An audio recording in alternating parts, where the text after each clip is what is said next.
Dobro večer svima, pozdrav svima prisutnima i hvala vam puno što ste došli na naš današnji webinar. Moje ime je Anera Lazić, ja sam po zanimanju liječnica, veliki sam entuzijast u medicini životnog stila i evo danas želim ispred Hrvatske udruge za medicinu životnog stila koja je organizirala ovaj webinar pozdraviti i želim pozdraviti sve naše članove i sve druge koji su kao i mi entuzijasti za medicinom životnog stila ili žele više o njoj naučiti. Ovako, naša udruga postoji već 2 godine i usmjerena je baš na promociju ove nove grane medicine. Naša udruga postoji za sve one koji žele učiti kako primijeniti medicinu životnog stila u svojem životu, koji žele učiti kako je koristiti za pomoć drugima, pacijentima, klijentima ili cijeloj zajednici, svojim bližnjima i slično. Tako da, evo što može osoba dobiti i što je medicina životnog stila.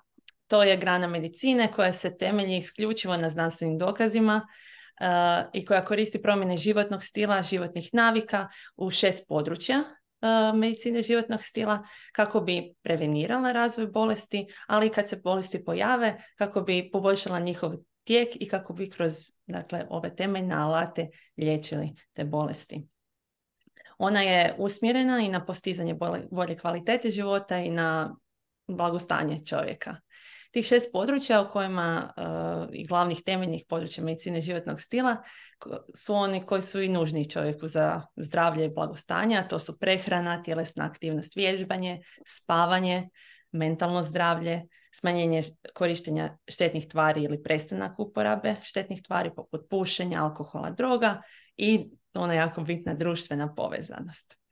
Sad, kao što vidimo, ovo su područja kojima se ne bave samo zdravstveni djelatnici, dakle liječnici, medicinske sestre i tehničari, fizioterapeuti, ljekarnici, stomatolozi i drugi, već i profesionalci iz šireg područja biomedicine i društvenih znanosti, kao što su nutricionisti, psiholozi, kineziolozi. I to je upravo ono što je specifično za medicinu životnog stila i za našu udrugu, je taj upravo multidisciplinarni pristup koji ćete i vidjeti kroz naše webinare i kroz sve naše aktivnosti. I zbog toga smo veoma ponosni što smo evo ove godine i održali naš prvi Hrvatski kongres medicine životnog stila koji se održao u 6. mjesecu ove godine i okupio je cijelu regiju prvi puta oko medicine životnog stila. Imali smo međunarodne predavače i to se nadamo ponoviti, samo naravno još bolje sljedeće godine u 4. mjesecu u Splitu na kongresu.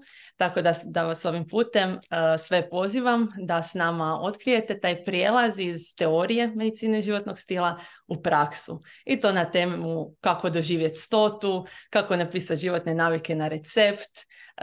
Pridružite nam se u sleep labu, u plesu, vježbanju, radionicama kuhanja, na predavanjima najistaknutijih svjetskih stručnjaka u ovom području.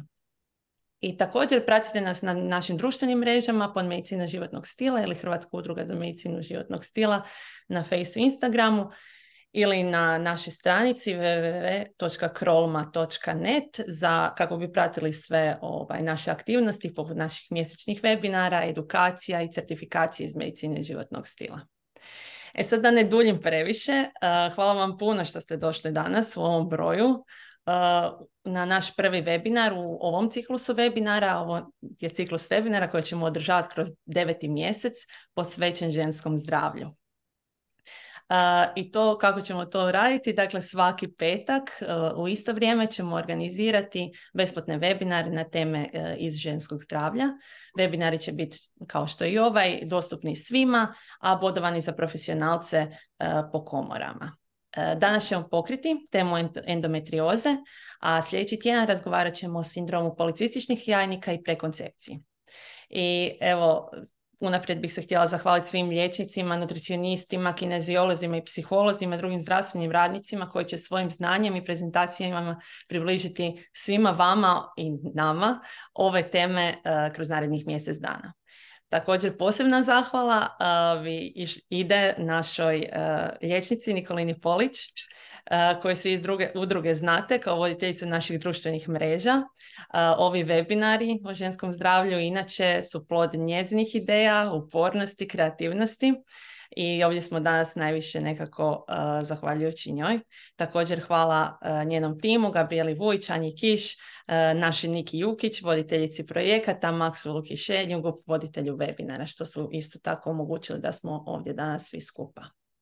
Kao što sam rekla, na današnjem webinaru pričat ćemo iz multidisciplinarne perspektive o endometriozi, jednom od najčešćih stanja u žena. Molim vas da sva svoja pitanja pišete u komentare, a mi ćemo se potruditi da nakon oba predavanja u diskusiji odgovorimo na vaša pitanja. Također molim vas da isključite sve svoje mikrofone, ja ću vas isto moliti da ne upadate, kako bi neometano mogli slušati naše današnje gošće predavače. Isto tako moram napomenuti da je ovaj webinar, mogli ste vidjeti i snima se, ali samo u edukativne svrhe i sa svom zaštitom privatnosti podataka. Evo, stoga bi danas pozdravila svoju našu današnju prvu gošću, doktoricu Mariju Križanović-Hranilović, koja će nam reći nešto više o endometriozi, njenim stadijima, simptomima, kako se ona razvija. Pa evo, doktoricu, molim vas da nam se predstavite i da nam kažete par riječi o ovoj temi. Evo, nadam se da se čujemo. Čujemo se. Evo, pozdrav svima iz Čakovca. Ja sam Marija Križanović-Hranilović. Veliko hvala organizatorima na pozivu za sudjelovanje u ovom webinaru. Inače sam liječnica i specijaliziram ginekologiju i opstetriciju. Dok nisam na porodiljnom, taj drugi dio obavljam u Svetom Duhu na klinici u Zagrebu. Tako da to me čeka dok se vratim nazad na posao. Evo, današnja tema endometrioza, to je zapravo jedna kompleksna bolest kojom se bavi niz i medicinskih i nemedicinskih djelatnosti. O njoj se još uvijek i uči i istražuje, a onome što su nas do sada naučili, što možemo pročitati, praktički možemo i na dugo i široko pričati, i to iz različitih perspektiva. Moja današnja zadaća je malo vam približiti ovu ginekološku liječničku perspektivu uz nekakav fokus na simptome, tako da ako se sretnete sa ženama nespecifičnih simptoma, da možete možda prepoznati se. Evo, samo da uključimo.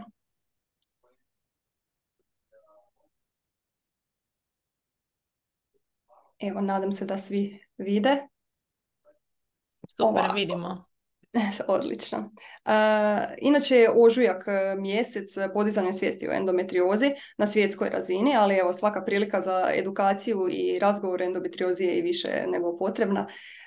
Više je nekakvih definicija endometrioze, ali praktički se sve svodi na to da je riječ zapravo o jednoj kroničnoj i sistemnoj bolesti kod koje imamo karakterističnu pojavnost lezija, odnosno usadaka, kako ih koji autor naziva, koje čini tkivo slično endometriju, odnosno sluznici maternice.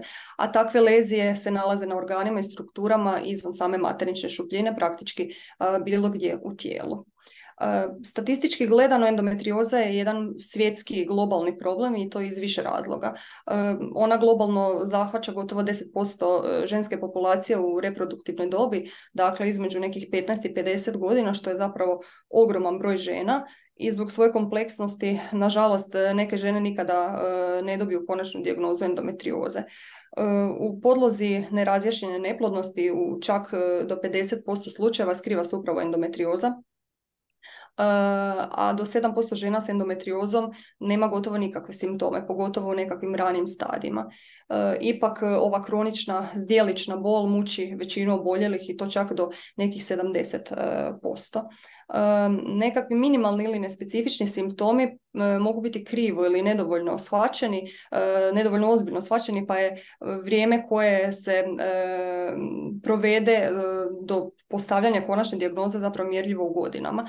Zbog povećanog broja posjeta liječnicima rastu i naravno zdravstveni troškovi, a obzirom da žene s endometriozom zbog tih intenzivnih simptoma češće izbivaju sa radnih mjesta, upravo to predstavlja veliki i kako poslovni, ali i osobni financijski gubitak. Prema nekim procjenama opća javnost o endometriozi zna malo ili gotovo ništa, tek nešto manje od 20% je uopće čulo za pojam endometrioze.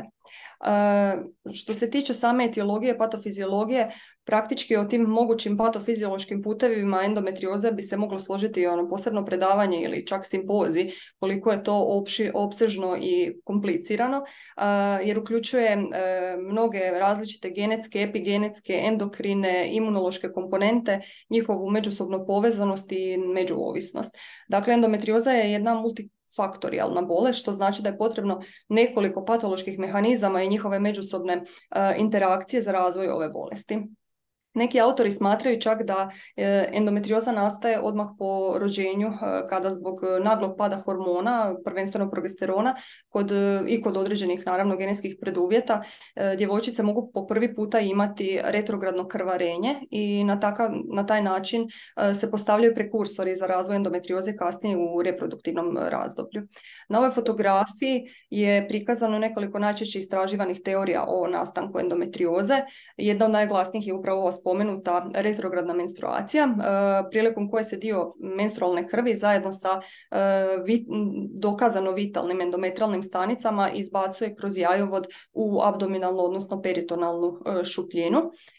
Teoriju zapravo objašnjavaju time da endometrialne stanice imaju svojstva implantacije i rasta, što bi moglo biti potencirano različitim mehanizmima, recimo djelovanjem estrogena, poremećajem aktivnosti imunološkog sustava, poput poremećaja makrofaga koji jednostavno ne mogu očistiti ta strana tijela kao što su endometrialne stanice, pojačanom aktivnosti aromataze, inflamacijom, pa i čak i samim mikrobiomom abdominalne šupljine. Jer ipak retrogradna menstruacija je relativno česta u općoj populaciji, čak i do 90% neki navode, pa ipak nemamo toliki postotak žena sa endometriozom, dakle mora postojati još neki patološki mehanizam kako bi se bolest zapravo i razvila. Upalu često navode kao centralni proces endometrioze jer je uključena kako u sam razvoj, ali je bitna i za daljnju proliferaciju i rasap samih lezija. Naravno, postoje i teorije o pretvorbi određene vrste epitela u endometriju, slično tkivo, što je uvjetovano i genetikom, epigenetikom, pa i svim ovim ranije nabrojenim mogućim uzrocima. A udaljene lezije se najčešće ipak objašnjavaju nekakvom limfovaskularnom diseminacijom ili jatrogenim prijenosom. Dugo se zapravo smatralo da je bolest ograničena samo isključivo na zdjelične organe, ali ne radi se to samo o zdjeličnoj endometriozi, iako je naravno možemo naći na svim organima i strukturama u samoj zdjelici. Opisane su lezije u čitavoj abdominalnoj, odnosno peritonalnoj šupljini, na debelom tankom crijevu, peritoneumu, jetri, dijafragmi, na pleuri, u plućima, pa čak i u mozgu. Lezije endometrioze se mogu naći i u ožiljkastom tkivu, i u potkožnom, i na koži. Recimo, ožiljci od carskog reza ili epiziotomije mogu biti moguće lokacije. Na ovim slikama su prikazani laparoskopski prikazi endometrioze. Recimo, ovdje vidimo jednu površinsku leziju na crijevima. Ovdje je laparoskopski prikaz endometrioma, dakle jedne velike ciste koja kad se otvori iscuri tamni sadržaj, pa je često zovemo čokoladnom cistom. Na ovoj tu fotografiji vidimo zapravo posljedice jedne opsežne endometriotične lezije dijafragme sa fenestracijama i opsežnim priraslicama na jetru, dok je ovdje praktički prikaz jedne obliteracije zbog opsežnih adhezija uslijed endometrioze jajnika tube zajedno sa crijevima. Postoji nekoliko klasifikacija endometrioze, no ipak najčešće korištena je ona prema Američkom udruženju reproduktivne medicine, koja ju dijeli u 4 stadija. Prvi stadij je minimalna endometrioza, drugi blaga, treći umjerena i četvrti teška ili često sinonim za duboku infiltrirajuću endometriozu. I to čini se na osnovi broja smještaja i dubine samih usadaka, odnosno lezija, te postoje li priraslice i kakve su one, da li nježne, rahle ili čvrste. U ova prva 2 stadija većinom se radi o nekoliko manjih do 3 cm maksimalno suptilnih lezija koje se teško uočavaju i nekad su i na nekim skrivenim mjestima i često se mogu i previdjeti ako recimo žena se podvrgne laparoskopskom zahvatu zbog nekakve druge indikacije pa se ne traže takve lezije. Dok već u 3. i 4. stupnju imamo pojavnosti adhezije, odnosno priraslica, one su nešto rahlije i manjem obujmu u 3. stadiju, dok u 4. one mogu biti izrazito opsežne i uzrokovati, narušavati anatomske odnose među strukturama i organima. Što se tiče simptoma, oni su vrlo često nespecifični i mogu se preklapati s različitim stanjima i bolestima ne samo ginekološkog sustava, već i drugih sjela i specijalnosti, pa je često potrebna proširena obrada, recimo gastroenterološka ili urološka. Dakle, već ova spomenuta kronična bol ipak zahvaća najveći broj pacijentica s endometriozom. Ona može biti vezana za sam menstrualni ciklus, pa se javljati ciklički, znači istovremeno kad i menstruacija, koja bude često i vrlo bolna, dakle postoji dismenoreja i nekada i vrlo obilna. Ali jednako tako bol može biti i kronične, kontinuirane prirode, tako da se kontinuirano i javlja neovisno o samoj menstruaciji. Osim dismenoreje može i često postoji i dispareunija, što je naziv za bolne spolne odnose, a kod nekakvih uznapredovalih stadija i ovisno o smještaju samih lezija može se javljati i bol pri defekaciji ili mokrenju. Bolne mogu biti i same ovulacije, tijekom kojih se može javiti i krvarenje, nekad i obilnije, ne samo spotik. A recimo jedan od rijeđih simptoma, ali valja ga spomenuti, može biti i bol u ramenu tijekom menstruacije, što se događa kod endometrioza koje zahvaćaju dijafragmu.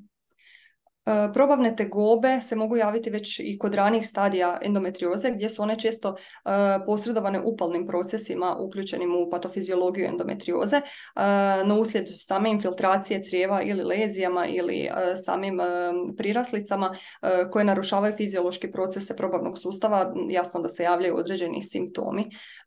Često je to bol u abdomenu koja je praćena mučninom, povraćanjem, ali i promjenama u samoj konzistenciji stolice, od konstipacije do dijareje i izmjene.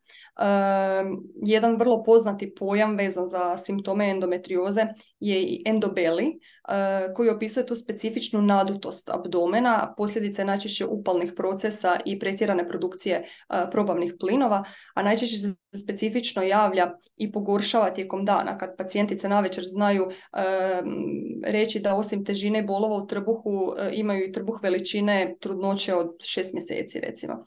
Upravo zbog takvih simptoma širokog spektra vrlo često se endometrioza može zamijeniti za sindrom recimo iritabilnog kolona ili upalne bolesti crijeva i mogu nažalost proći i godine dok se ne utvrdi pravi uzrok takvih simptoma. U nekim ekstremnim slučajevima zbog recimo opsežnih lezija koje mogu u potpunosti infiltrirati stjenku crijeva mogu se javiti i rektoragije obilnije. Recimo urološke tegobe isto nisu rijetkost kod oboljelih od endometrioze iz sličnog razloga kao i probavni simptomi, dakle zbog same anatomske pozicije i blizine ginekološkim organima. Nerijetko se zapravo nađu lezije na ureterima i mokračnom mjehuru. Najčešći simptomi urološke prirode su nekakve rekurentne dizurije i hematurije, što bi kad se isključe tipični uzroci poput recimo cistitica svakako trebalo pobuditi sumnju i na postojanje možda i endometrioze kod žena.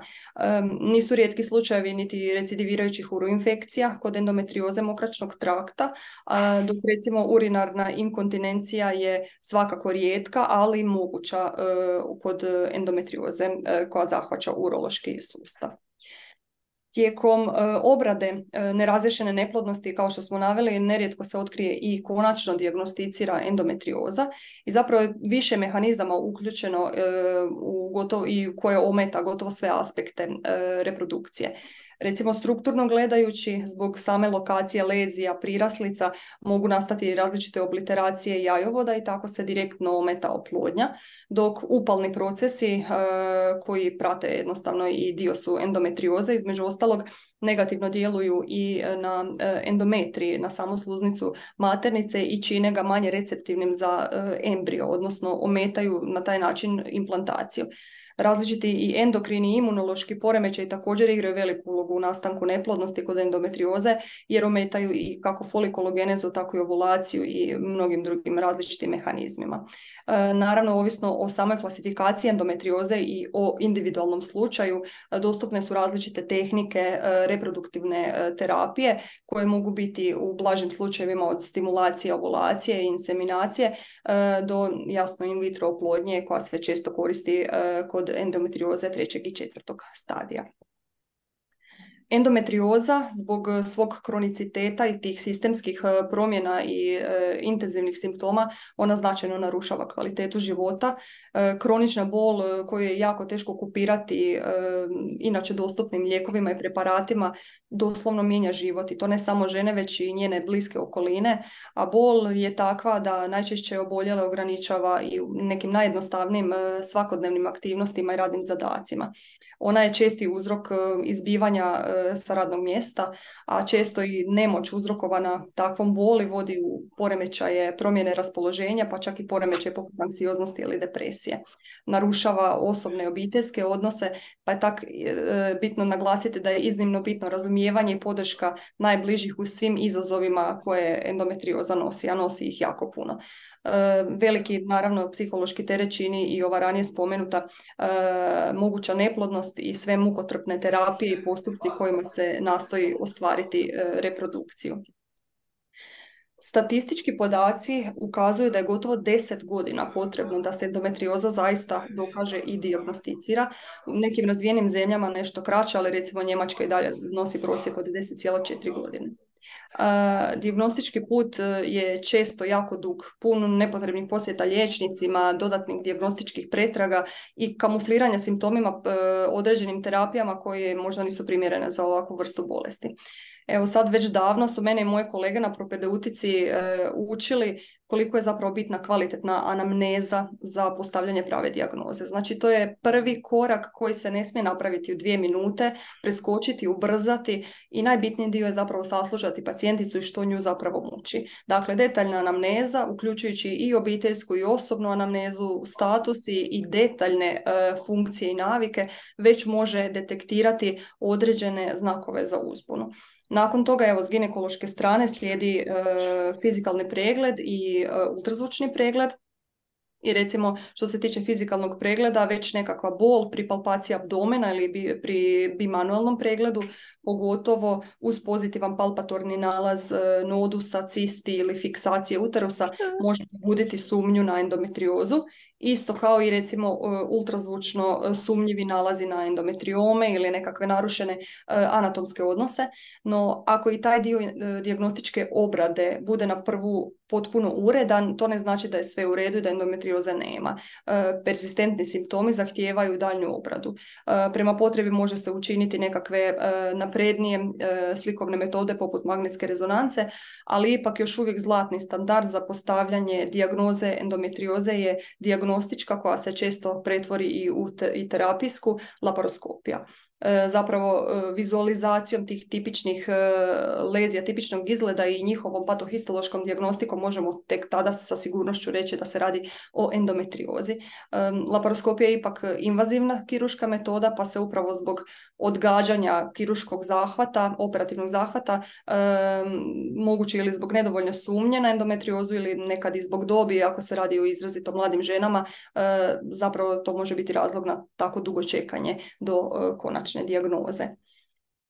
Cilj liječenja endometrioze je zapravo ukloniti bolove, smanjiti tu estrogensku stimulaciju kako bi se smanjila proliferacija i zapravo čuvati reproduktivnu funkciju žene. Ponekad su ipak kirurške intervencije prva linija terapije jer je taj čin ujedno i dijagnostički, kao što sam već rekla, te tek nakon takvog zahvata uslijedi nekakva ciljana simptomatska terapija. Stoga je ovdje opisana kirurška terapija kao prva. Najmanje invazivna je svakako laparoskopska tehnika operativnog zahvata i sam oporavak nakon takve intervencije je značajno i brži i lakši u odnosu na recimo laparotomiju. Operativni zahvat za zadatak ima ukloniti endometriotične lezije, bilo ekscizijom, koagulacijom ili laserom. Prednost se ipak daje samo eksciziji da se u potpunosti otklone te lezije.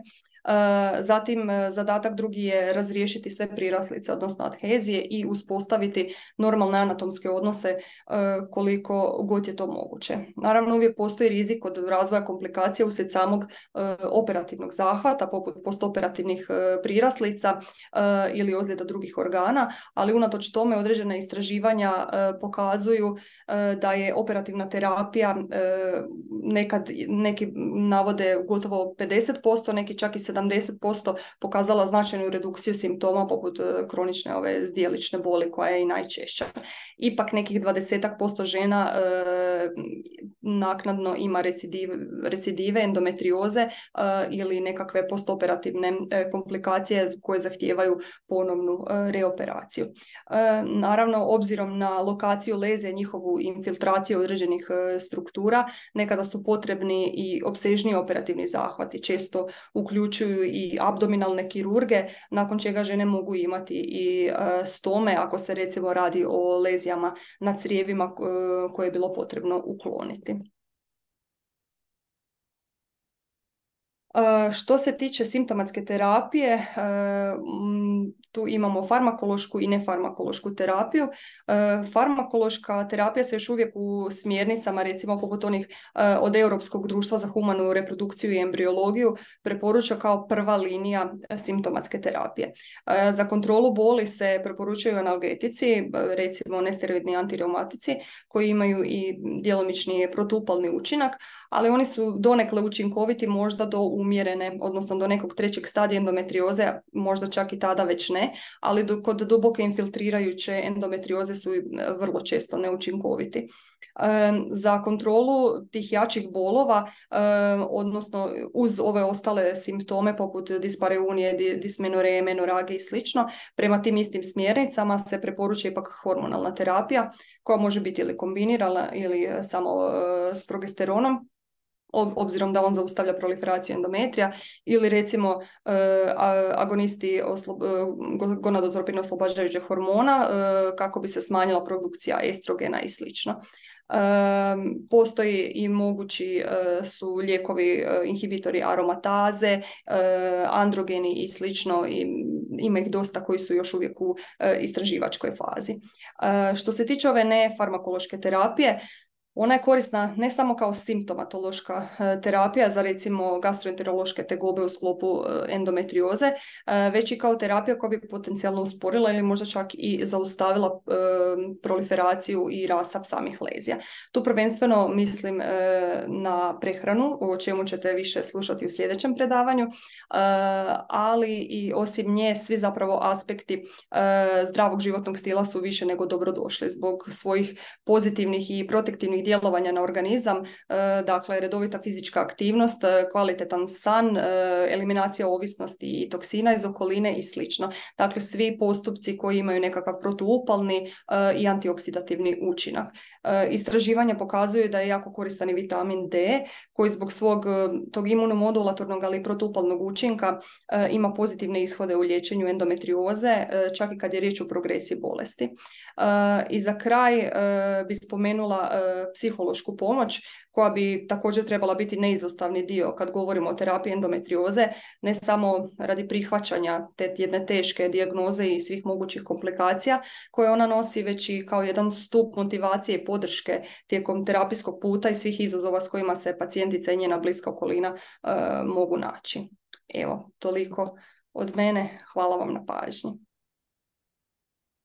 Divno, hvala vam puno, doktorice Križanović-Hranilović, na ovom divnom predavanju.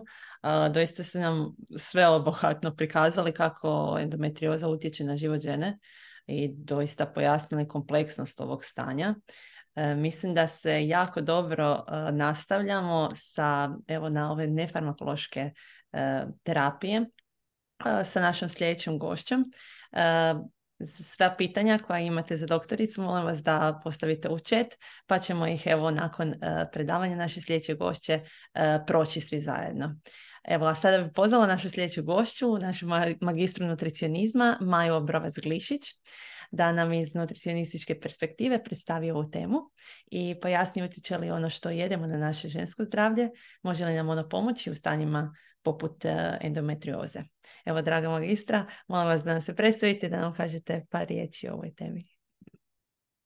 Dobro večer svima i hvala na izdvojenom vremenu. To nam puno znači, očito je interes velik i tu smo s razlogom. I hvala puno organizatorima jer je tema doista potrebna i drago mi da se obrađuje na ovakav interdisciplinarni način. Da li vi mene dobro čujete? Jer ja inače koristim slušalice, a sad si ih nisam pripremila. Super, vas čujem. Okay. Ja sam dakle nutricionistica i baš sam se nekako fokusirala na to reproduktivno zdravlje i većina mojih klijentica su upravo žene sa endometriozom.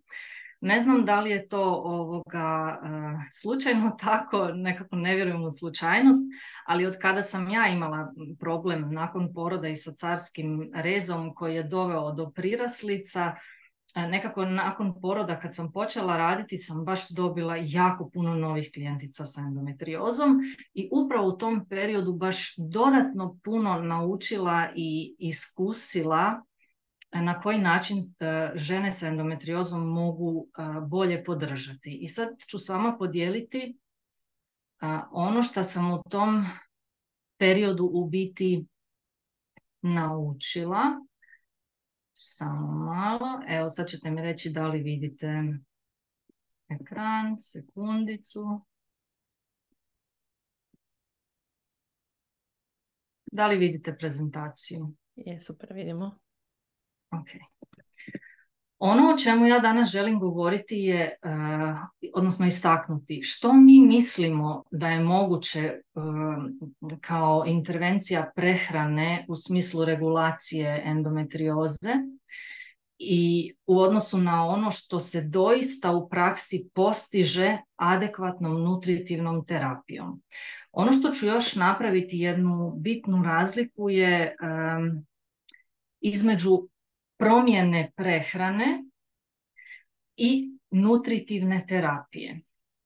Dakle, promjene prehrane kao nečega, pa pročitala sam ovdje da bi ovo moglo pomoći, pa probala sam i ovo i u odnosu na jednu metodološku nutritivnu terapiju koja se postavlja na temelju kliničke slike, na temelju nalaza, na temelju znanosti i koja se postavlja tako da se može mjeriti. Takva nutritivna terapija nam daje rezultate kod ovakvih problema. Najčešće čujem upravo te rečenice. Probala sam sve, i prehranu, i počela sam vježbati, i pila sam razne čajeve, nema što nisam, i uzimala razne suplemente, ali ništa nije pomoglo. Dok god mi ne primijenimo na jedan metodologičan način nutritivnu terapiju koja je propisana od adekvatnog stručnjaka, i tu bih nekako napomenula da nije svaki nutricionist nužno upućen u dijetoterapiju prikladnu za endometriozu, onda vidimo da se ovo navedeno u ovoj rečenici bitno zapravo razlikuje od te metodološki primijenjene nutritivne terapije za endometriozu koja se može mjeriti i koja onda i daje rezultate i koja čini promjenu. Već spomenuti endobeli, tu je onda sa nutritivnim statusom i endometriozom povezana priča anemije. I to su evo dvije stvari, ta nadutost i anemija, nešto na što ću se ja danas fokusirati i dati prijedlog kako već iz ove prezentacije slušateljice se mogu iznijeti poruke i što učiniti da se poboljša stanje. Ono što valja znati je kako uopće prehrana utječe i može utjecati na endometriozu, i tu bih sada opisala taj problem već spomenute estrogenske dominacije, gdje nije dovoljno samo razmišljati o tome da imamo puno estradiola kojeg mjerimo na nalazu na 3. dan ciklusa i možda kod nekih liječnika i u lutealnoj fazi ili nekoliko puta kroz menstrualni ciklus.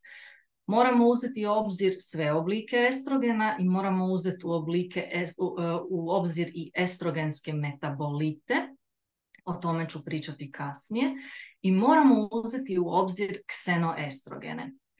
I tu je sad ono što je u uvodu zapravo ovog webinara rečeno, taj multidisciplinarni pristup zdravlju, taj široki, holistički pristup zdravlju, jer mi nismo jedinke izolirane u svoja 4 zida, putujemo kroz nekakve prometnice i radimo u nekakvim gradovima velikim koji su zagađeni, konzumiramo hranu koja je nažalost zagađena, da li aktivno pušimo ili smo često izloženi pasivnom pušenju. Sve su to nekakvi trenuci izloženosti i to svakodnevne izloženosti endokrinim disruptorima, kemijskim spojevima koji se zapravo ponašaju poput molekule estrogena i sjedaju na estrogenski receptor i djeluju, dakle odrađuju tu svoju aktivnost nakon što se vežu na receptor i doprinose na taj način estrogenskoj dominaciji. S druge strane, progesteron je hormon kojem smo izloženi nakon ovulacije u većoj mjeri. Dakle, tu bi on trebao dominirati nad estrogenom, no međutim vidimo i ono što nam znanost pokazuje i što je tema sve interesantnija znanstvenoj zajednici je progesteronska rezistencija. Iz niza razloga su ti receptori za progesteron izmijenjeni. I iako progesterona, na primjer, na nalazu u lutealnoj fazi ima dovoljno, dok god on nije vezan na receptor, a kod endometrioze imamo situaciju da je taj afinitet i vezivanje za progesterona, molekule progesterona za receptor izmijenjeno, nema te odrađene aktivnosti progesterona, što znači izostaju svi oni benefiti progesterona i to onda dodatno potpiruje tu estrogensku dominaciju. I zadnja stvar, vrlo bitna, ono što nam jako doprinosi cijeloj estrogenskoj dominaciji je kronična sistemska upala. Ona jest povezana i sa genetikom, no dijelom na to možemo utjecati. Ona je svakako povezana sa našom mikrobiotom i povezana je sa različitim infekcijama. Ono što bih već ovdje onako skrenula pozornost je prethodni slajd i pitanje anemije. I razradit ću to još kasnije jer smatram vrlo bitnim. Dok god smo mi u stanju kronične sistemske upale, one upale niskog intenziteta, koja se neće vidjeti na nalazu kao povišene CRP i drugi markeri akutne upale, ali doprinosi lošem imunološkom odgovoru, doprinosi lošoj kontroli glikemije, doprinosi disbalansu spolnih hormona, opterećenje za štitnjaču i tako dalje. Isto tako ta kronična upala doprinosi problemu anemije i u biti dobrom problemu korekcije nutritivnih deficita i drugih vitamina i minerala. Dok god mi imamo problem prevelike crijevne propusnosti i lošeg integriteta crijevne sluznice, crijevnu disbiozu, ne možemo očekivati da će nam željezo uneseno hranom ili željezo uneseno suplementacijom pomoći u korekciji anemije. Nastavit ću ovu temu još dalje i ovdje sam nekako se potrudila zapravo kratko samo popisati koji su to mehanizmi dijetoterapije za endometriozu. Znači, na koji to način prehrana može pomoći u kontroli endometrioze. Tako što prije svega snižava kroničnu sistemsku upalu. Znači, prehrana ima vrlo veliku moć spustiti postepeno i kroz neko vrijeme, ne svakako preko noći, to su sve stvari za koje nam je potrebno vrijeme, ali je moguće za 3 mjeseca, za 6 mjeseci uvesti značajne promjene i osjetiti značajne promjene. I to su stvari opet koje se mogu pratiti određenim markerima kroz laboratorijske nalaze. Nadalje, možemo djelovati putem podrške metabolizmu estrogena na nivou jetre. Možemo djelovati pomoću podrške metabolizmu estrogena na nivou crijeva i možemo pomoći kod fibrinolize priraslica. Sad samo ukratko, za snižavanje kronične sistemske upale ono što nam je prvo najvažnije da iskontroliramo glikemiju. Dok god taj dio nismo prvo provjerili adekvatno s adekvatnim nalazima, drugo adresirali i sa prehranom i prema potrebi sa farmakoterapijom, sa tjelesnom aktivnošću i povećanjem mišićne mase, sa kontrolom stresa, nećemo se pomaknuti daleko. Ono kako sa prehranom i nutritivnim pristupom djelujemo na glikemiju, na regulaciju glikemije je unos antioksidanasa i fibrinolitičkih enzima. Antioksidanse iz hrane i suplemenata, fibrinolitički enzimi isključivo suplementacijom. Nadalje možemo popraviti, zakrpati one sitne rupice na crijevnoj sluznici, možemo kontrolirati oksidativni stres i neutralizirati ga antioksidansima. Kad govorimo o jetri, onda isto tako povećanjem unosa antioksidanasa i gorkih hepatoprotektivnih tvari možemo pomoći jetri da njeno tkivo naprosto bude zdravije, da ona radi bolje. A ako imamo opterećenje jetre raznim toksinima, onda možemo sa kelacijskim postupcima, to je detoksikacija, provesti izvlačenje tih tvari. I ovdje napominjem da razlikujemo, da ovdje ne govorim o detoksikaciji u smislu naslova iz novina, pijte ovaj čaj, pijte ovaj sok, jedite ove recepte, postite i tako dalje, nego mislim o ciljanim tvarima koje su znanstveno dokazane kao kelatori, koji imaju afinitet na određene, na primjer, teške metale ili mikotoksine, i oni se pod nadzorom zdravstvenih djelatnika i po uputi zdravstvenih djelatnika rade i mogu pomoći. I onda na nivou crijeva moramo uvesti prehrambena vlakna, s tim da moramo paziti ako imamo, na primjer, SIBO. Svakako je to nešto što kod endometrioze treba vrlo mudro odigrati, jer tu je vrlo često prisutna i intolerancija na histamin i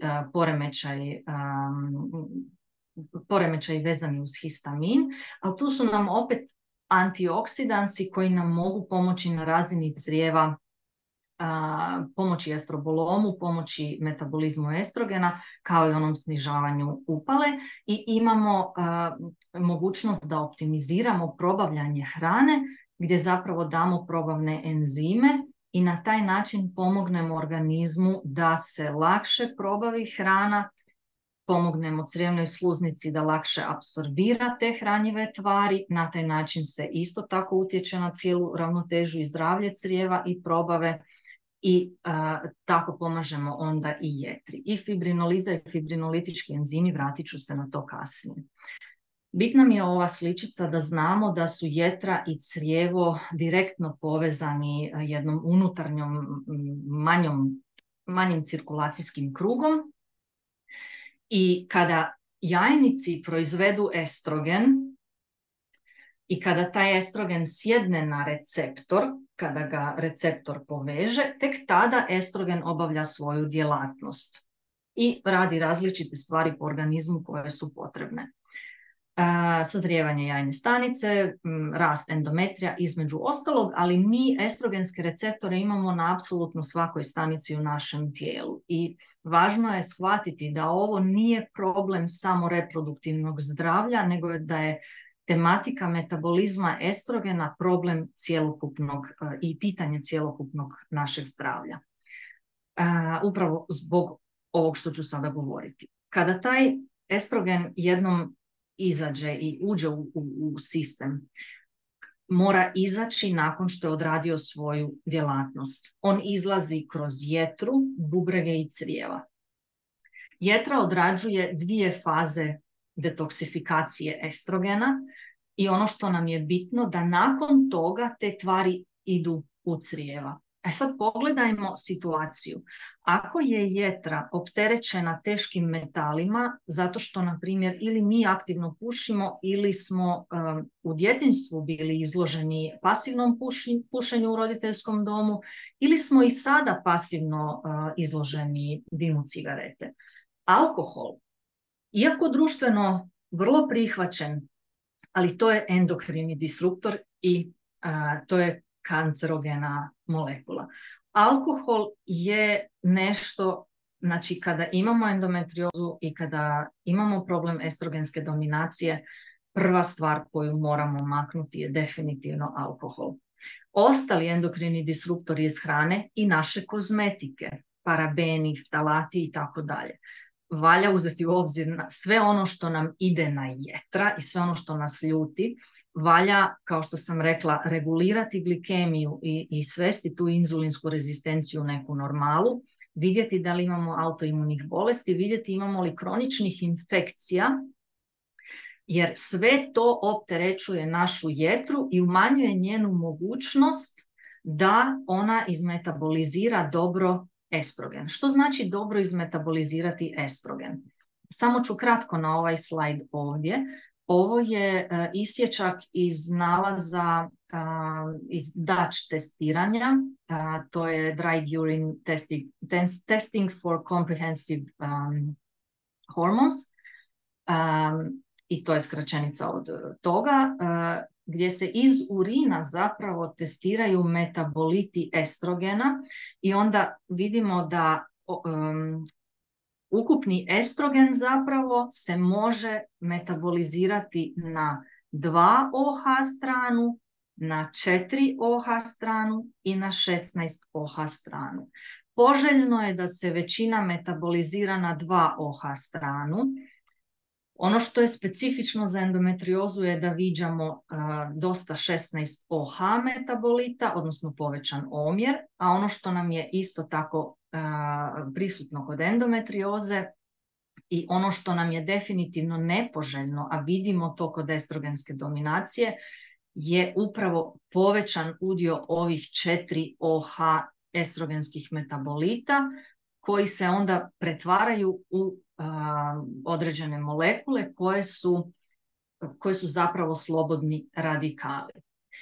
Te slobodne radikale, oni se stvaraju stalno i naš organizam ima urođene mehanizme kako da se izbori s njima. To su naši unutarnji antioksidansi. Naši unutarnji antioksidansi su glutation, melatonin i mnogi drugi. Ovdje nam je jako važan taj glutation. Ako njega nema dovoljno ili ako je ovih toksina previše i tih stvorenih slobodnih radikala previše, onda ćemo mi imati problem da jednostavno neće ti suvišni 4 OH estrogenski metaboliti, na primjer, biti u dovoljnoj mjeri izneutralizirani i to dovodi do oštećenja DNK, do oštećenja tkiva. I to je ono što nam radi problem. Da bismo imali dovoljno glutationa, moramo imati dovoljno određenih aminokiselina koje unosimo dovoljnim unosom proteina iz hrane. To su cistein, to je glutamin i to je glicin. Osim toga, sve su ovo procesi koji traže dosta energije. Ukoliko je žena neispavana, iscrpljena, ukoliko postoje mitohondrijski defekti, njihova oštećenja, onda će ovaj cijeli sustav detoksifikacije imati problem.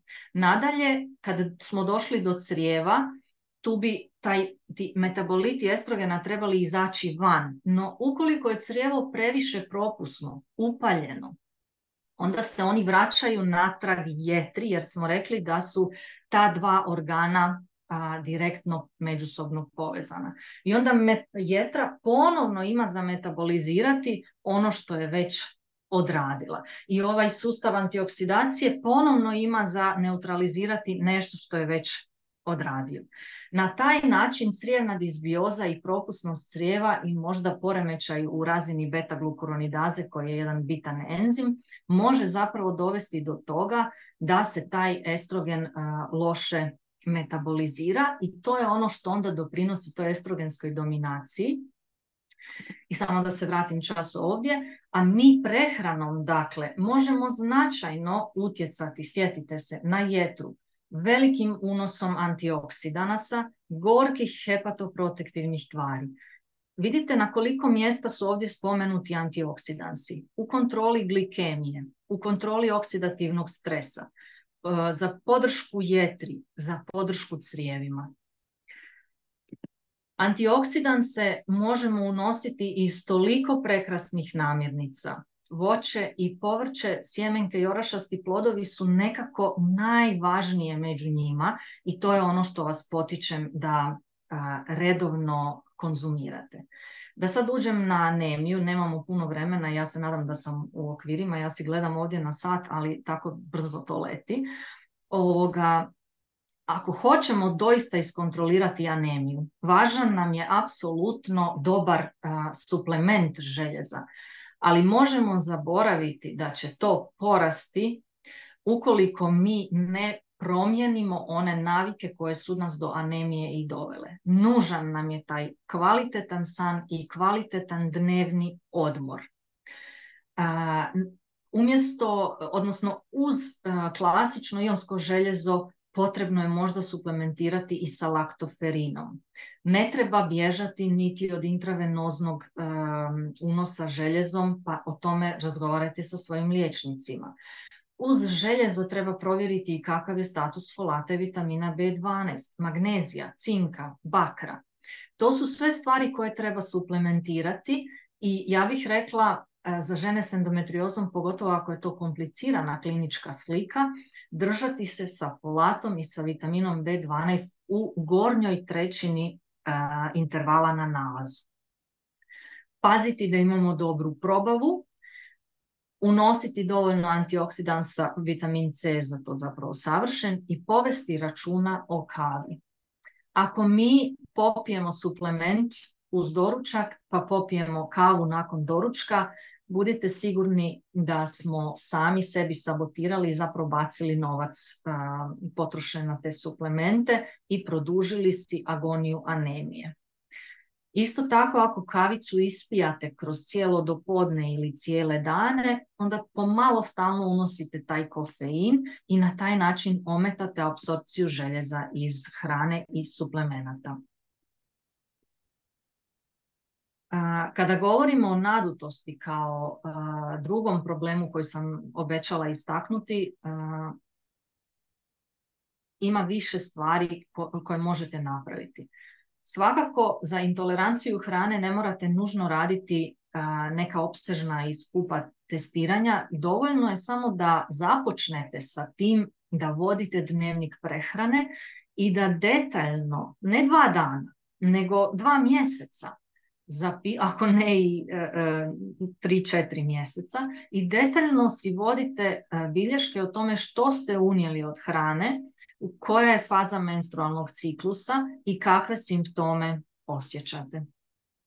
Tek tada ćete nakon 2-3 mjeseca detaljnog zapisivanja vidjeti, aha, ovdje se pojavljuje nekako pravilo, ovo mi se ponavlja tu i tu, zato i zato. I onda ćete imati vrijedne informacije i same za sebe i vrijedne informacije za vaše zdravstvene djelatnike koji o vama brinu. Morate isključiti prerastanje mikroorganizama, dakle problem SIBO, SIFO, takvih poremećaja. Za to se obratiti nutricionistu koji je upućen u korekciju takvih stanja i raditi u suradnji zajedno sa gastroenterologom. Nadalje, ono što se nekako rijetko preskoči u korekciji nadutosti kod endometrioze, a to su te priraslice. Kao što je doktorica istaknula, one se mogu očitovati kao ovulacijska bol, i osjećaj nabubrenosti u lutealnoj fazi i ono što ja sada želim istaknuti je da sam došla u zadnjih godinu dana do spoznaje da je zapravo genetski vrlo izgledna uvjetovanost većem stvaranju priraslica, čak ne nužno nakon operativnih zahvata, dakle nakon ozljede tkiva, nego i bez ikakve ozljede tkiva. I evo ovdje sam dala dvije zgodne reference, odnosno ovdje prethodno treću, koje obrađuju tu temu i intraabdominalnih i intrauterinnih priraslica, koje dijetoterapijski gledano, iako ja ne bih to istaknula isključivo kao dijetoterapiju, ja se nadam doista da će ovo u jednom trenutku postati kao registrirani lijek i jedna rutinska terapija, jer vidimo iz znanstvenih radova da lumbrokinasa je fibrinolitički enzim koji ima sposobnost fibrinolize suvišnog fibrinskog tkiva, a što su ništa drugo zapravo nego priraslice, i one unutar maternice, dakle i one između organa. E sad, kada će se zapravo smanjiti bol? Jer ženu sa endometriozom ne zanima teorija, zanimaju kada će mi se smanjiti nadutost, kada će mi se vratiti energija, kada će mi se smanjiti bol. Ono što je moje iskustvo u praksi, kada se smanji upala, a upala će se smanjiti onako jednim detaljnim, profesionalnim protuupalnim protokolom, koji nije samo neki čaj i samo neki suplement, radi se o vrlo jasnom biranju suplemenata, korekciji nutritivnog statusa i adekvatnim dozama ciljanih suplemenata. Dakle, kad optimiziramo taj nutritivni status, kad smanjimo upale i kada se uklone priraslice i žarišta endometrioze, što operativnim zahvatima, ukoliko su one u velikoj mjeri prisutne, i isto tako fibrinolitičkim enzimima koliko je god moguće. Isto tako će se to sve smanjiti kada si dozvoliš odmor, kada si postaviš i čuvaš svoje osobne granice i kada prestaneš živjeti u strahu, nepovjerenju i moranju. To je ono što vidim kod svojih klijentica kao jedna pozadinska slika endometrioze. Samo za kraj par sitnica. Ovo je primjer jednog jelovnika jedne klijentice koja je zapravo došla kao vrlo upućena u pravilnu prehranu, a onda smo vidjeli zapravo da doručak, kruh, maslac i med uz šalicu kave i tako apsolutno svaki dan tijekom radnog tjedna nisu nikako dobra ideja, i iako su ručkovi uglavnom izbalansirani, obiluju povrćem i imaju dobre izvore proteina, večera i doručak su značajno narušavali i glikemiju, i kroz doručak i kroz večeru je propušteno unijeti puni potencijal protuupalne zaštite kroz namirnice, kroz hranu. Ovdje je jedan od primjera na mojim web stranicama kako zapravo povećati udio povrća, kako povećati udio konzumaciju sjemenki i orašastih plodova, ribe, jednostavno hrane koja će osigurati dovoljno svih potrebnih vitamina i minerala. Ono što bih od laboratorijskih nalaza svakako preporučila je provjeriti razinu, ne samo provjeriti, nego i redovno kontrolirati razinu folata, vitamina B12, pogotovo ako se uzima terapija metformin, dakle u nekom obliku i količini, dozi, vitamin D, homocistein, kontrola glikemije, HOMA indeks ili barem jednom provjeriti OGTT sa inzulinom, i uz željezo svakako provjeravati feritin. Nije dovoljno, po mom iskustvu, da je feritin unutar intervala. Ono što u praksi viđam je da je minimalno iznad 50.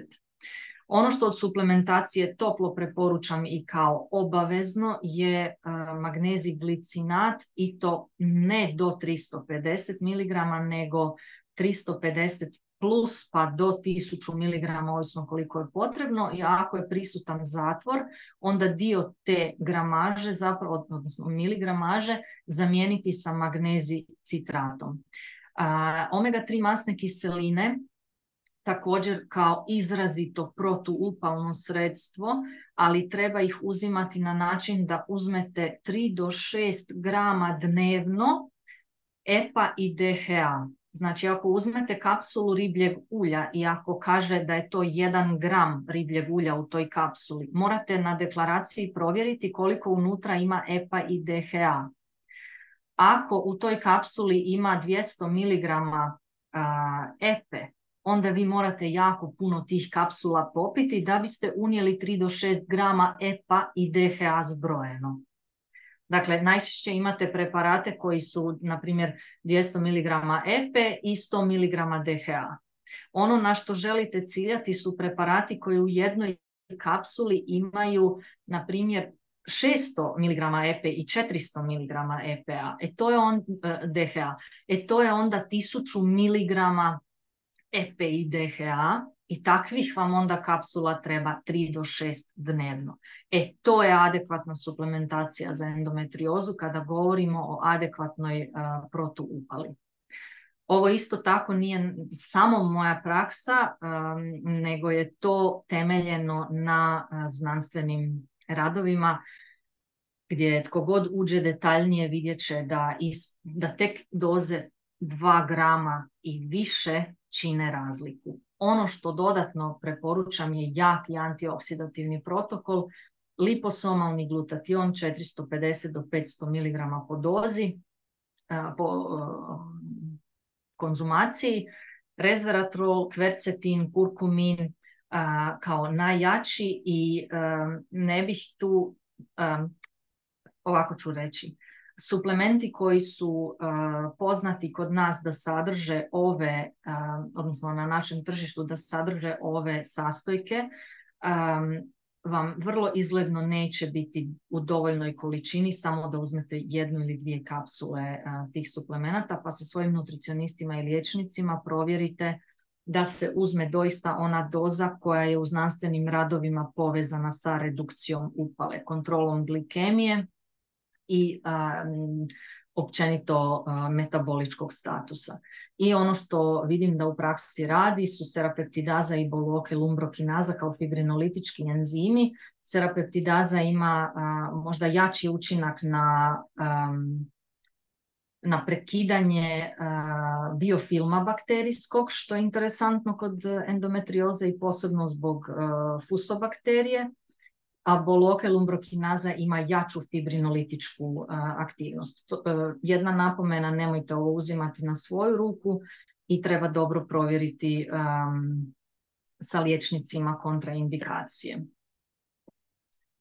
Za kraj bih samo skrenula pozornost da imate na mojoj web stranici programe kroz koje si možete pomoći, u kojima su detaljnije objašnjeni ovi savjeti. Hvala vam puno. Nadam se da nisam previše vremena uzela. Hvala vama, Majo, na ovom prekrasnom predavanju. Stvarno ste nam ovo predstavili jako, jako opširno, jako dubinski. Hvala vam puno na tome. Jako mi se sviđa kako ste povezali i sistemsku metainflamaciju i dakle opširnost na koji način endometrioza utječe na zdravlje žena. I kad ste spomenuli meta-upalu, tu je kod endometrioza ono što viđam isto često neuroupala. Vrlo čest problem. Jako mi se isto sviđa kako ste i jedna i druga pogotovo naglasili važnost i psihološkog savjetovanja, odnosno važnost brige o svom mentalnom zdravlju i koliko utječe. Dakle, nekako smo uspjeli povezati sve skoro apsolutno zapravo sve ove stupove medicine životnog stila i hvala vam puno na tome. Evo, ja predlažem da imamo jako puno pitanja.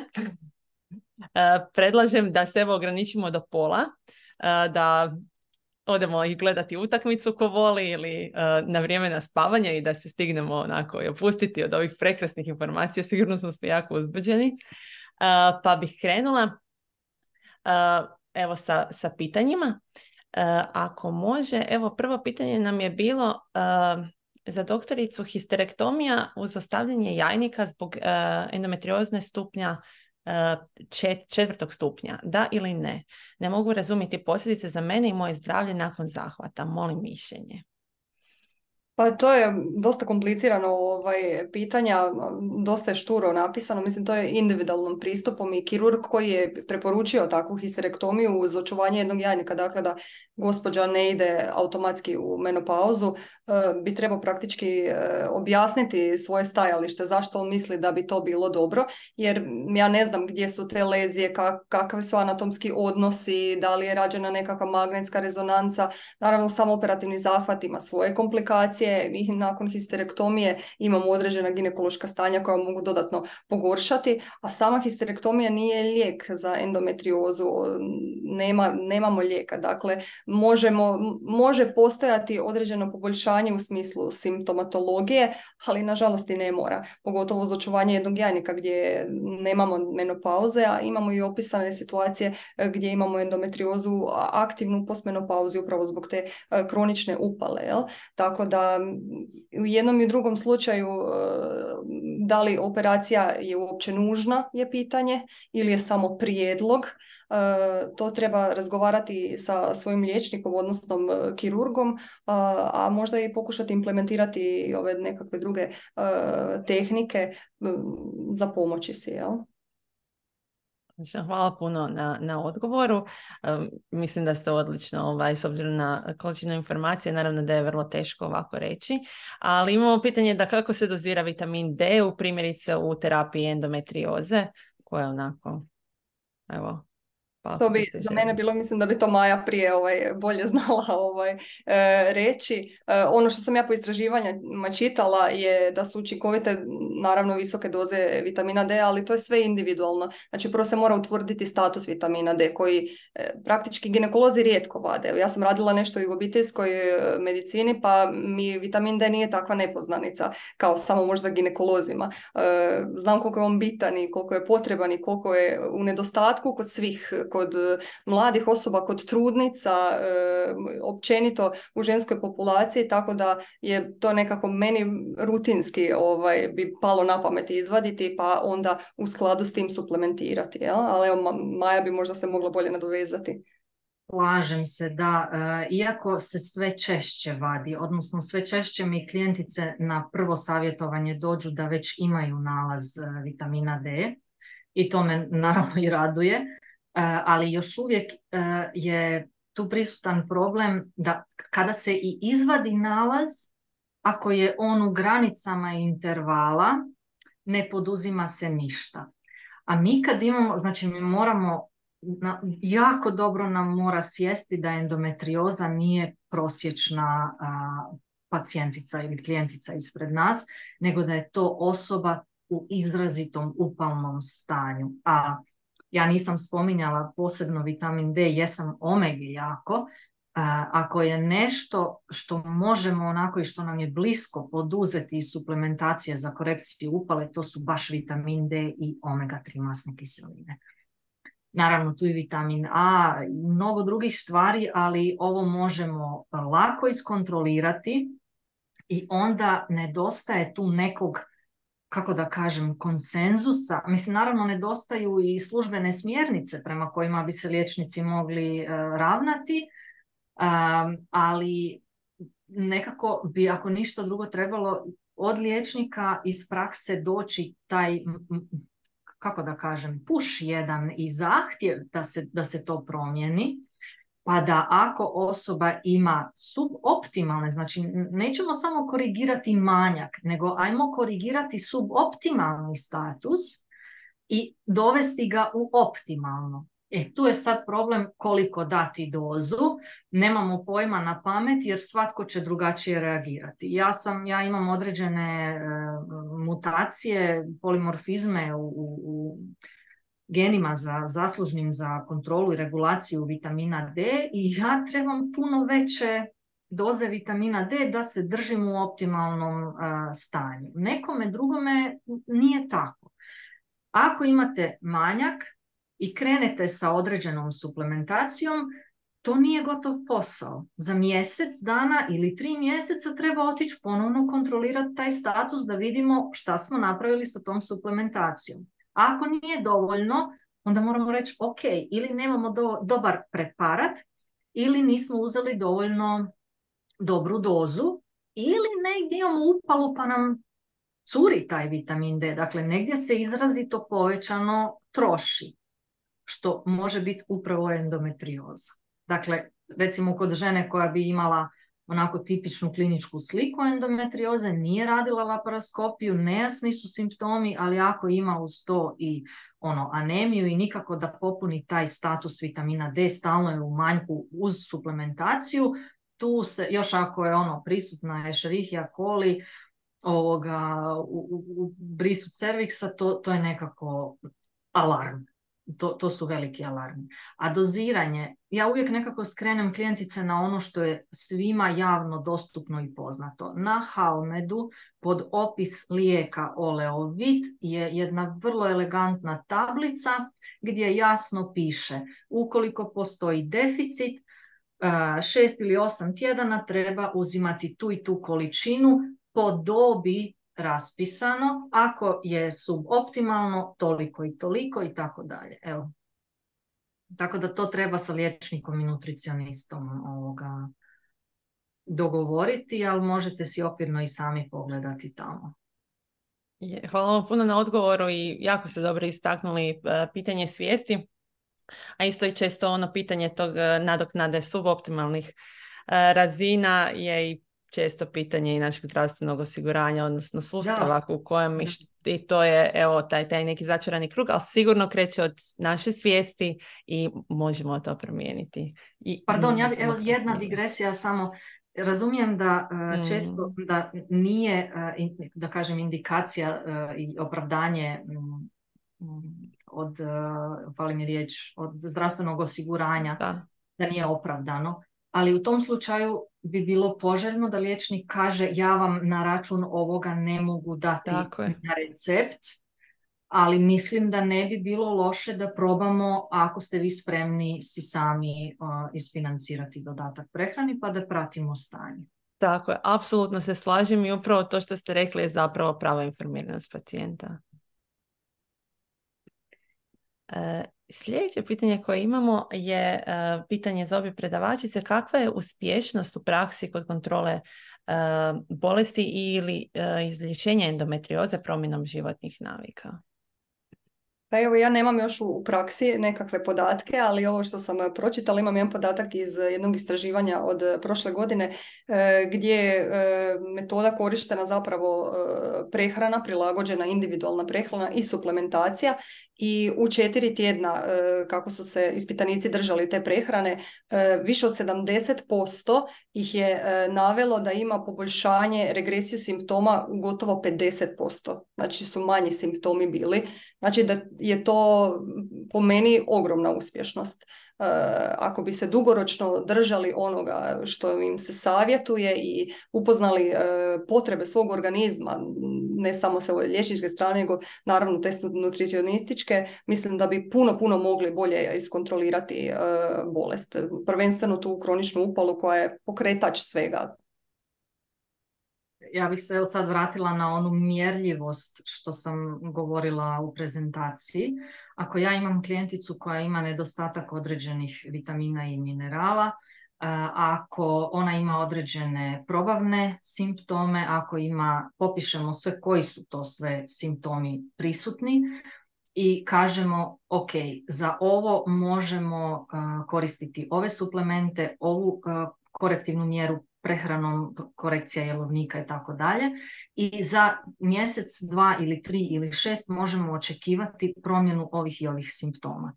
I sad ono što imamo u praksi je da doslovce 100% žena koje primjene suplementaciju i koje primjene savjete, ne samo za prehranu, nego pokrenu se sa vježbanjem ukoliko je moguće. Odu na psihoterapiju jer je to nešto što apsolutno svakome predložim. Pa ili si slušaju motivirajuće videe ili doista odu na 1-na-1.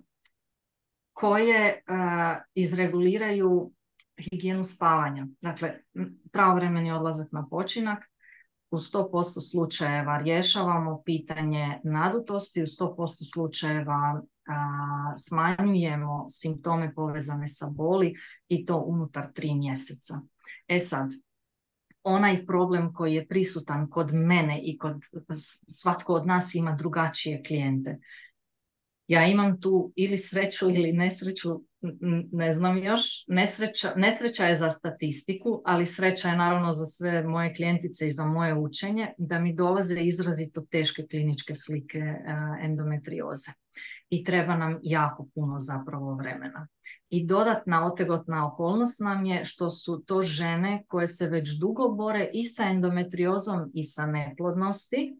I onda su jako nestrpljive i željne ostvarenja te trudnoće, pa nemamo onaj mirni proces od 3 do 9 ili 12 mjeseci koji je potreban za regeneraciju, nego se oni gotovo uvijek prekinu sa novim ciklusom IVF-a, sa novim nekim pokušajem druge terapije, jer ne znam, eto, posumnjaju da im treba još nešto i ponestane.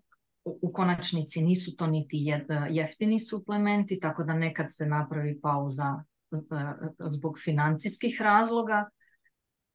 Kad priča jednom ode predaleko, onda je naravno to i vremenski skupo i financijski skupo i potrebno je više pristupa, a to sve na kraju dana košta.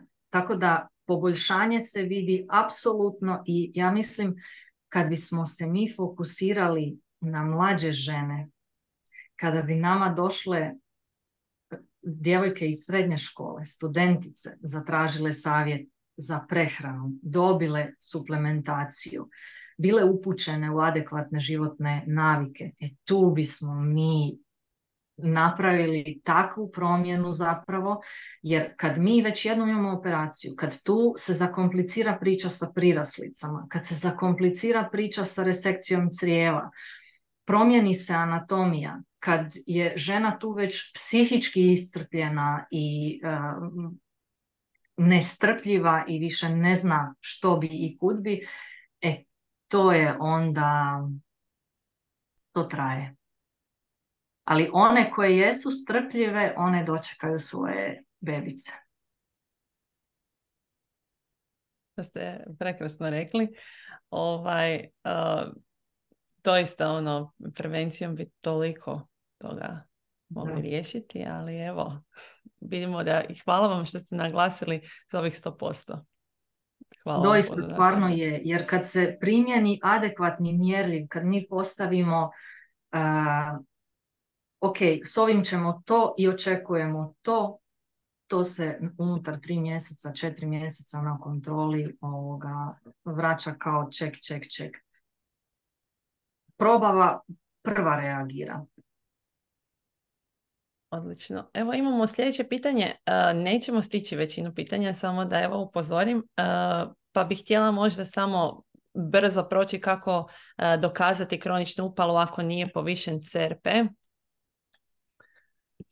Dakle, različit. Pa dobro, mislim CRP je upalni parametar koji najčešće bude povišen kod oštećenja tkiva, jel? Pa onda u infekcijama zna jako skočiti, ali kod kronične upale on ne mora nužno biti nešto visoko, on može biti tak nekakav tinjajući, minimalni, taman iznad ili čak uopće niti se ne registrirat kao povišen, jel? Ali tu je pitanje kakvi su simptomi, voditi se sa simptomima, dokazati anemiju koja je vjerovatno prisutna kod kronične upale, manjak vitamina D i nekakvih drugih vitamina i minerala minerala, mikronutrijenata. Tako da prvenstveno tu ako osoba ima kroničnu upalu, ona će se manifestirati nekako. Znači te simptome treba jasno uloviti i za njima ići i njih onda pokušati kroz njih istjerati tu kroničnu upalu, jel? Nije CRP jedini pokazatelj i, za upalu općenito. S moje strane, evo, nije reklama, ne znam smijem li spominjati jedan laboratorij. Da se smijete, hoćete. Ok, koliko ja znam, rutinski se to ne provjerava u standardnim laboratorijima, ali ProImmun ima liječnicu koju možete konzultirati i uputit će vas u te upalne markere. Doduše, ne znam, evo, toliko kalprotektin se može provjeriti u našim bolnicama ako dobijete upute, ali ja imam dosta klijentica koje imaju izražene simptome, ono iritabilni kolon i slična simptomatika, kalprotektin je sasvim u redu. Tako da stvarno treba uzeti cijelu, doista praktičar mora imati iskustva i svijest o tome da prepozna iz simptoma kroničnu upalu. Apsolutno.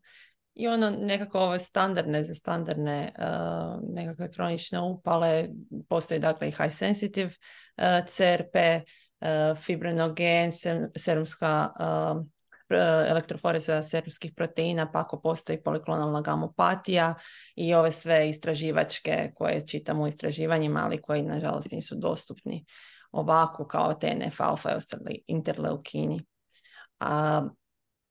Ono što imamo još kao pitanje je za liječnicu, postoji li razlika u bolnosti tijekom menstrualnog krvarenja i boli koja se javi u endometriozi? Jesu li bolni ciklusi normalni ili trebamo krenuti s obradom ako su ciklusi bolni?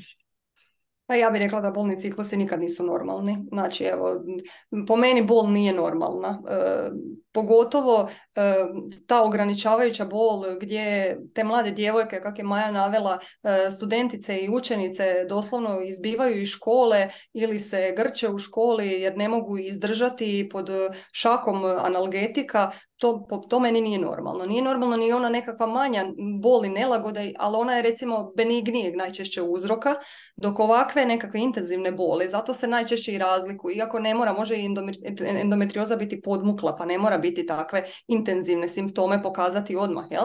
Ali ako se takva bol je prisutna od početka menstruacije, to treba obrađivati. Znači, to nije samo zbog nezrelosti sustava našeg endokrinog pa se nije još prilagodio.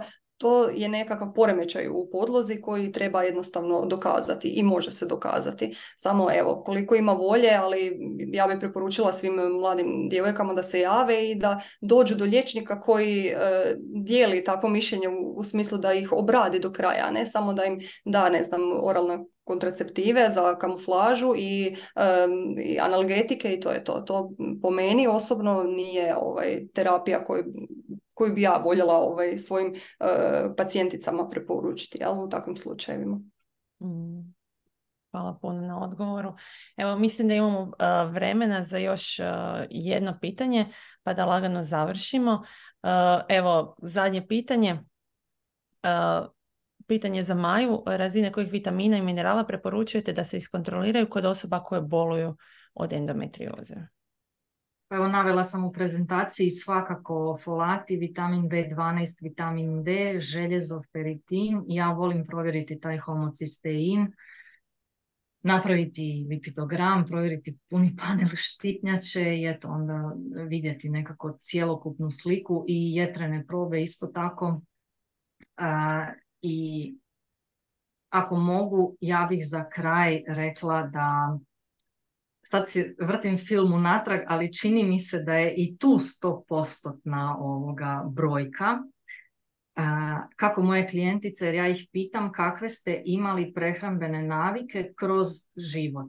Dakle, imam opsežan upitnik pred prvo savjetovanje i na to pitanje kakve su imale navike, najčešći odgovori su nešto u stilu noga na gasu 100%, što znači brž život, samo daj, idemo, ajmo i sve odjedanput. Jako puno pekare, jako puno slatkiša i hranjenje usput.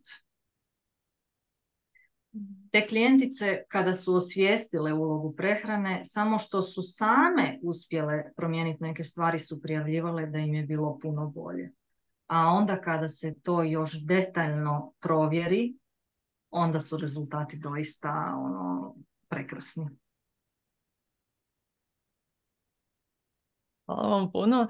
Evo Marija, ako je vas mogu zamoliti, što biste vi rekli pacijenticama koje se bore sa endometriozom? Nekakvih par riječi samo. Pa evo, rješenja postoje. Postoje rješenja, nije sve u lijekovima, farmakologiji i operativnom rješenju. Postoje tako široki dijapazon stvari koje se mogu primijeniti da im bude bolje i puno kontrole one same mogu preuzeti za kontrolu te svoje bolesti. I onda se automatski bolje osjećaju jer imaju osjećaj da su je djelomično pobijedile, a možda čak i u potpunosti. I to puno znači, pogotovo za daljnje borbe, pogotovo u reproduktivnom smislu. Jel?